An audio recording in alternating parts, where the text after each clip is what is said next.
Nobody decided to remove the human from the workflow. That's the uncomfortable truth about AI adoption happening right now. What happened instead was a series of smaller decisions, each reasonable on its own. An HR screening tool here, an automated invoice system there. This brings us to the pattern happening everywhere.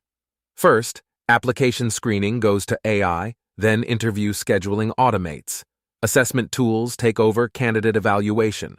Offer generation runs and onboarding takes place all autonomously. 5 separate decisions, 1 fully automated process. The numbers reveal how far this has already gone. Gartner projects 15% of daily work decisions will be autonomous by 2028.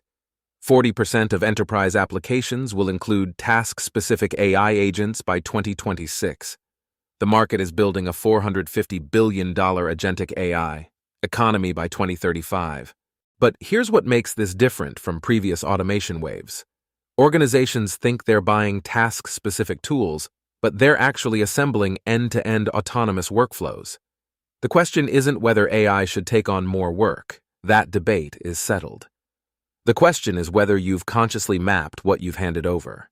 The organizations that figure this out early are already operating at machine speed, while others treat AI as pilot programs. Read the full Lens 4 analysis by Sean Martin to map what you've actually delegated and design what comes next.